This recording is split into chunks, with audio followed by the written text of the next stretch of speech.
أعوذ بالله من الشيطان الرجيم. بسم الله الرحمن الرحيم. والوالدات يرضعن أولادهن حولين كاملين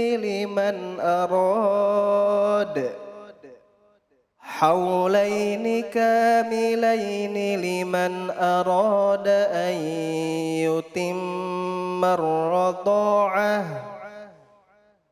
وعلى المولود له رزقهن وكسوتهن بالمعروف.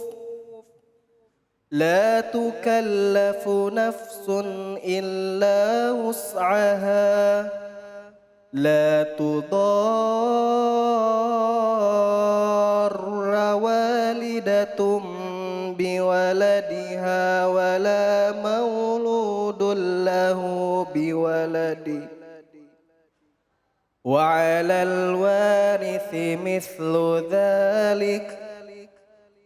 فإن أراد فصالا عن تراض منهما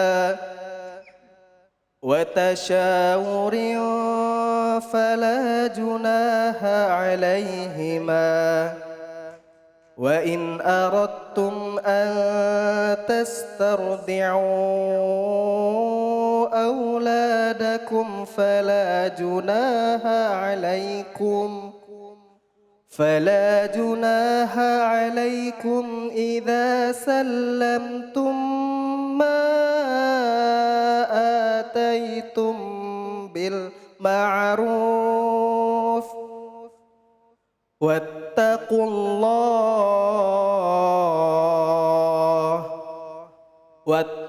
الله واعلموا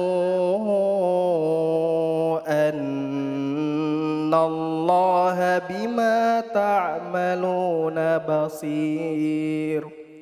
صدق الله العظيم. Sadaqallahul Azim. Alhamdulillahirabbil alamin. Langsung saja kita simak tausiah dari guru kita Ustadz Subhan Amir dengan tema ayah adalah pemimpin keluarga. Silakan. Okay. Baik, terima kasih. Assalamualaikum warahmatullahi wabarakatuh. Innal hamdalillah nahmaduhu wa nasta'inuhu wa nastaghfiruh wa na'udzu billahi min syururi anfusina wa min sayyiati a'malina. May yahdihillahu fala mudhillalah wa may yudlil fala hadiyalah.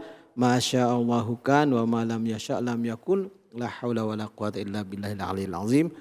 Qala Rasulullah sallallahu alaihi wasallam, kullukum ra'in wa kullukum mas'ulun 'an ra'iyatih. Kemudian ada di tengah-tengah hadis dikatakan ar-rajulu ra'in wa mas'ulun 'ala ahli baitihi. Dan laki-laki itu adalah penanggung jawab, pengembala dan bertanggung jawab akan ditanya terhadap urusan rumah tangganya. Itu dalam hadis. Nah, tadi kita dengarkan surat Al-Baqarah ayat 22. Di situ bercerita tentang ibu-ibu yang menyusui, ya kan? Sebetulnya ayat ini adalah sambungan dari ayat sebelumnya. Ayat sebelumnya bercerita tentang perceraian. Di situ wa idza talaqtumun nisaa fabalaghna ajalahunna fala ta'duduhunna ayankihna azwajahunna idza taraw bainahum bil ma'ruf. Jadi sebelumnya menceritakan tentang perceraian. Nah,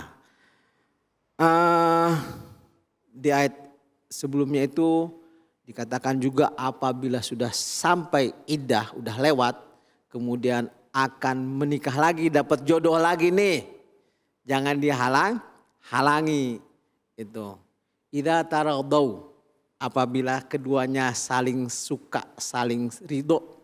mungkin aja ganti, mungkin rujuk. Ya. Tapi kalau dilihat dari ayat ini kayaknya ganti nih, ya, ganti pasangan. Nah kemudian di sini wal walidatu yurdi'na auladahunna haulaini kamilaini. Nah 2 tahun tuh ibu-ibu menyusui, ya. Menyusui selama 2 tahun. Ya, haulaini kamilaini liman arada ayutimma radha'ah. Bagi ibu-ibu yang ingin menyempurnakan menyusuinya selama 2 tahun, dan itu ternyata paling sehat. Dan itu ternyata menyebabkan anak kita cerdas. Ya, kalau sampai lengkap 2 tahun.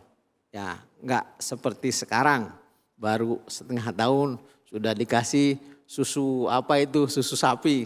Nanti jadinya di luar harapan bagaimana? Ya, itu kembali lagi seperti yang tadi ya. Beri mereka kasih sayang. Gitu. Nah, kemudian wa 'alal mauludi lahu rizquhunna. Ini bapak-bapak ya.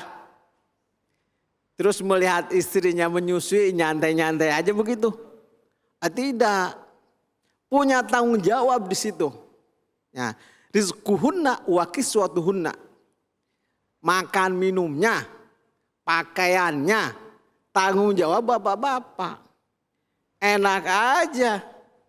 Begitu ngecas dia enak aja. Nah, udah full bednya ditinggalin. Handphone aja mubazir kalau ditinggalin. Nah, tanggung jawabnya di mana? Tidak boleh demikian. Karena pada hakikatnya bapak-bapak yang punya anak itu bukan ibu-ibu. Ibu-ibu hanya dititipi. Gitu. Anak itu adalah dari pria. Gitu. Enak aja kan, kalau bahasa Jakarta enak aja loh. Nitipin lo ngeluyur begitu aja. Kan? Itu tidak tanggung jawab. Nah, ini yang harus kita pahami. Maka anak itu dinisbatkan kepada bapak. Ya punya bapaknya, bukan punya ibunya. Ibunya cuma ketitipan 9 bulan. Udah gitu ditinggalin. Nah loh. Kan gitu. Nah, kemudian ini juga berlaku ya apabila para bapak-bapak nih suaminya tidak ada wa 'alal warithin mithlu dzalik. Pewaris dari suaminya juga punya tanggung jawab yang sama. Gitu. Nah, sekarang kan biasanya kalau bahasa baratnya culeos. Ya. Ada orang barat nih. Culeos begitu aja. Enak aja kan? Itu mah bukan istri saya, bukan anak saya. Itu mah anak adik. Itu mah anak kakak. Lah adik lu, kakak lu udah gak ada. Siapa yang tanggung jawab? Wa 'alal warithi mithlu dzalik. Itu ya. Ini bapak-bapak aja lah yang saya lihat nih. Karena tanggung jawab nih laki-laki. Ya, kasihan ibu-ibu tuh. Kemudian kalau misalkan kita tidak mampu menyusui, mungkin ada suatu hal ya, mungkin kesehatan. Itu anak kita boleh disusukan ke tempat lain. Itu maka bunyinya di sini wa in aradtum antas tardi'u. Kalau di awal itu tidak ada kata-kata ketambahan huruf ta dan sin. Istardo artinya minta menyusui. Artinya dikuliin tuh, nyusuin ke orang lain. Itu tidak apa-apa. Asal yang menyusuinya itu bersedia, dan yang ngulikannya menyusukannya itu tahu diri juga, itu kan, memberikan ya hak-haknya gitu. Jadi ketika anak itu dalam proses penyusuan sebaiknya kita susui selama 2 tahun ya, dan itu tidak boleh dibiarkan oleh para kaum laki-laki ya, dibiarkan ditinggalkan tanggung jawabnya sepenuhnya kepada ibu-ibu, itu tidak boleh. Ya. Semua nafkahnya kewajiban laki-laki. Ya. Maka di hadis yang tadi saya bacakan di situ warojulun mas'ulun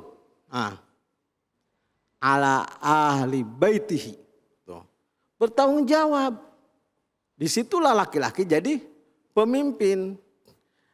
Ibu-ibu ini kan cuma ini apa namanya menteri keuangan atau menteri dalam negeri kan.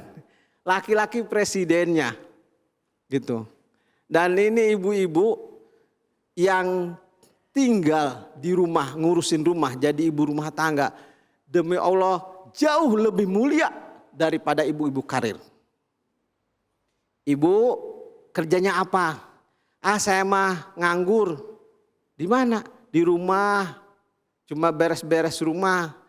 Itu bukan pengangguran ibu-ibu. Saya tidak setuju. Kalau ibu-ibu rumah tangga dikatakan nganggur. Coba ibu-ibu nggak usah nyapu sehari aja. Nggak usah cuci piring sehari aja. Nah, walaupun rumahnya mewah. Kayak kapal pecah, kayak kuburan. Nah yang begitu kok disebut pengangguran. Nah, ini harus dipahami oleh para bapak-bapak, para kaum lelaki. Saya lihatnya ke yang bapak-bapak lagi. Ya, gitu. Jadi disitulah perannya pria menjadi pemimpin keluarga. Ya. Oke, baik. Baik Kiai, ini jadi suami ini kan atau jadi laki-laki dalam rumah tangga ya, khususnya sebagai ayah tanggung jawabnya kan besar ya tadi. Ya, betul. Dikaitkan lagi dengan tadi ayat tadi bahwa pada saat ibu menyusui bukan cuman ibu aja, ayah juga harus bisa ikut ada di sana gitu kan. Betul. Bahkan sampai anak ini besar, ayah pun punya porsi yang sangat besar dalam mendidik anak ya. Samping juga dengan ibu. Nah tentunya ini juga pasti menyisakan pertanyaan buat jamaah nih. Mungkin ada yang mau bertanya, silahkan siapa?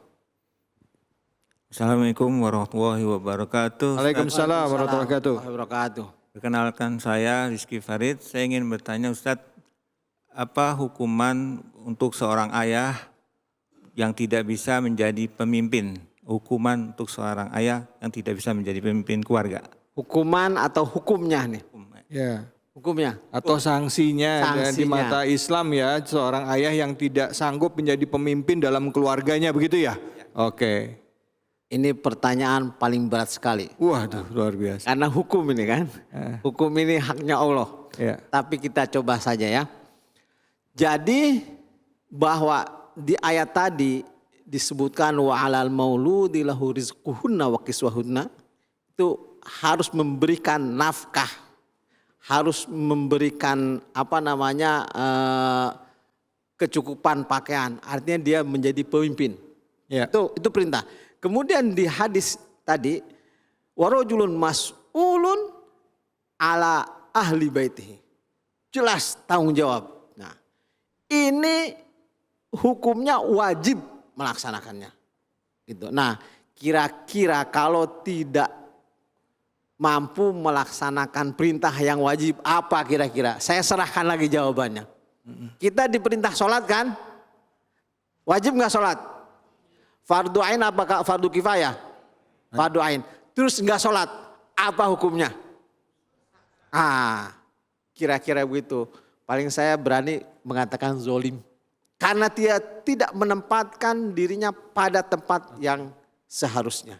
Tapi kan mohon izin, maaf ya kalau saya lihat dalam keseharian tidak sedikit ya, tidak sedikit juga orang yang sudah berkeluarga ya sebagai seorang suami tapi pemahaman agamanya kurang gitu, sampai akhirnya istrinya juga protes gitu kan, Pak ngaji dong Pak, suaminya malah ya mohon maaf ya masih belum ada di sana. Artinya ini konteks pemimpin kan bukan cuma sekedar menafkahi ya Bu ya, tapi juga membimbing istrinya. Nah ini bagaimana khususnya buat para ibu-ibu yang aku sudah rajin sholat, suamiku masih belum gitu. Nah gimana, apa yang mesti dilakukan gitu?